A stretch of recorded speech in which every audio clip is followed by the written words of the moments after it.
My daughter just went down for a nap, so let's make some breakfast for myself.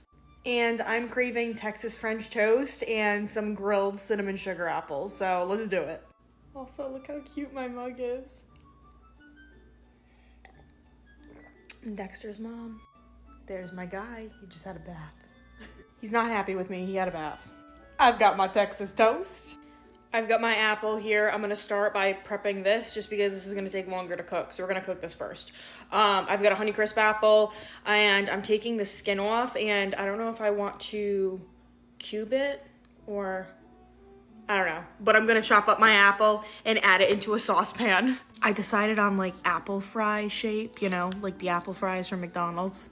I've got my apple in my pan. Now, ideally, I would have preferred to do this with a Granny Smith apple, just because, I don't know, I've just always used Granny Smith apples when doing this, but I don't have any, so I did use the Honeycrisp. So, taking into account how sweet the Honeycrisp is, I'm only going to add in like a teeny tiny bit of brown sugar, like that's like a teaspoon, just to kind of help caramelize them.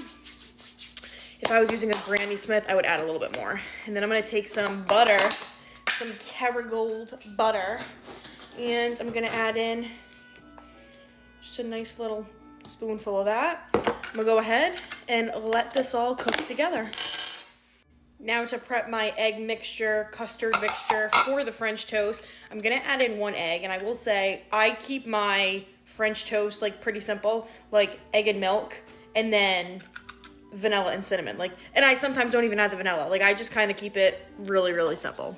If I was doing like an overnight French toast, then yeah, then I would, you know, be using like some heavy cream, some brown sugar, and things like that, but and butter too. But we're not doing that. This is just a quick French toast. Mixing up my custard. My apples are cooking up back here. When you do apples like this, it tastes like apple pie. I will even prep my apples like this sometimes for oatmeal and like add in some craisins.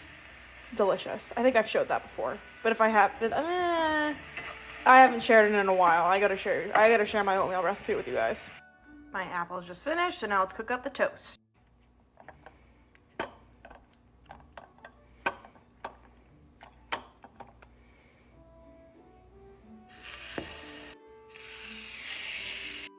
Oof.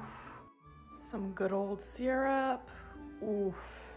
A little bit of Kerrygold on top, and there we go.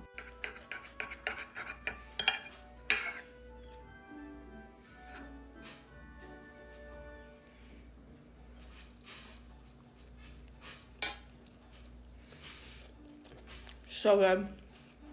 So good.